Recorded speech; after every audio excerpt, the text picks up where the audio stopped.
we have taken those 98 reform priorities of the PRIT, as well as the priorities of the DOJ settlement from 2 years ago and the 2020 Youth Justice Reimagined Plan, and separated them out into 4 buckets, 4 subject areas, and those also are representative of our subcommittees for the Probation Oversight Commission. So we can go on to start with data and research. There is really only one of the 9 specific goals in the strategic plan that's set up here, and it's to develop a public-facing data dashboard that encourages the sharing of data and is complementary to probation's public data dashboard and sharing of data. You'll see attached to our agendas on a regular basis information about the population statistics for youth in facilities on a monthly basis. That is information that wasn't previously available to the public. So ProbStat data is also available on our website, on the POC's website, which is poc.lacounty.gov.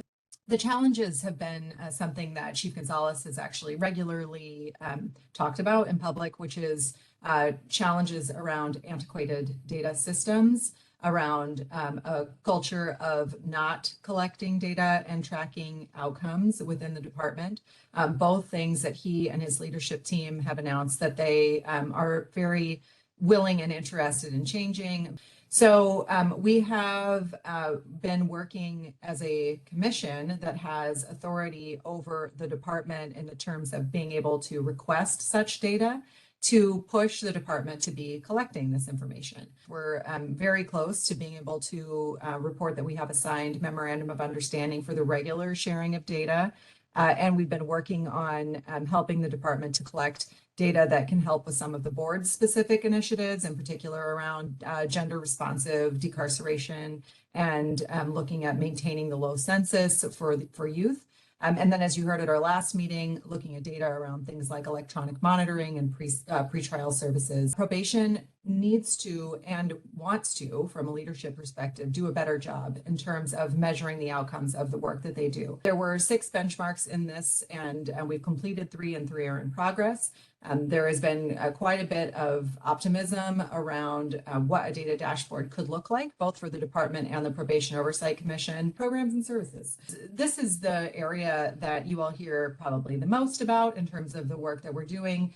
In particular, all the work that we did over our first year on educational programming in terms of evaluating LACO's work within the systems and looking at the other programs and services that are available to youth, in particular in the facilities. Lots of big goals here around improving education programming, revising policies and procedures for grievances and complaints, facilitating partnerships, referrals, and cooperation between the departments and CBOs. You may remember we presented last fall a report on our inventory of the current grievance and complaint procedure. And since then, the department has done a significant job in updating policies, updating trainings on grievances and complaints. And soon we'll be sharing updated policies in that area that the Probation Oversight Commission has had the opportunity to review and make comments on based on the original research that we did.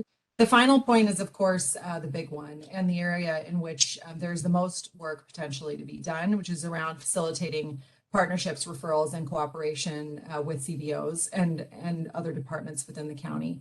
We have made some progress here. Some of that has been through data information requests and finding out who contracts currently with the department and for how much. That's information that we've been able to share with the Youth Justice Reimagined work groups around building a new department of the Department of Youth Development that has a more community-based and friendly contracting process. Facilities, conditions, and closures.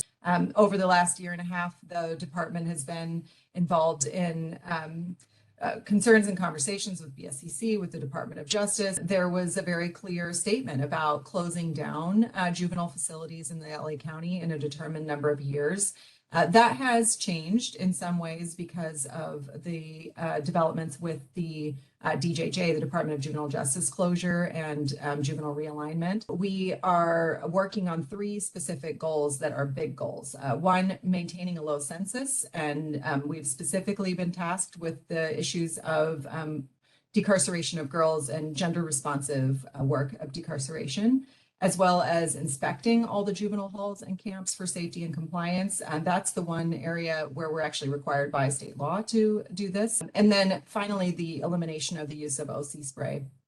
There are a number of places where we can actually see increases of the use of OC spray, in particular over time at Central Juvenile Hall. Here, I think this is a place where there is also a significant amount of work that remains to be done. It's training, personnel management, and development. The problem that we have is that we don't have a dedicated staff person within the Probation Oversight Commission whose role it is or expertise it is to follow along with this work. The opportunity for the Probation Oversight Commission to really dive in to reviewing and updating training content, to reviewing and updating the promotion and reward practices has been limited. We're very fortunate in the fact that there is significant alignment here with the DOJ settlement.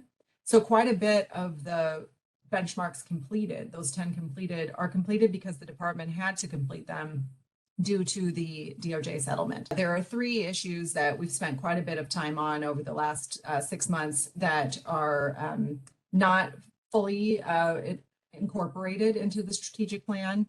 The first and the biggest is the one I mentioned at the beginning, which is the budget.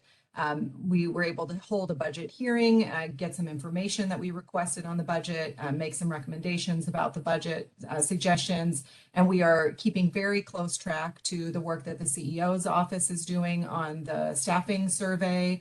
They're looking at making recommendations for right sizing, given the greatly decreased population, in particular of juveniles. The reports on the ending of the citation diversion program in terms of the influence that the probation oversight commissioners had on the board and the court, as well as the really significant work that the probation department itself did under Felicia Cotton's leadership to move those cases towards dismissal and referral to YDD, pretrial and electronic monitoring, and thinking about how we can make some similar tangible recommendations around the moving those programs into a place where it fits well into the Care First model of the board.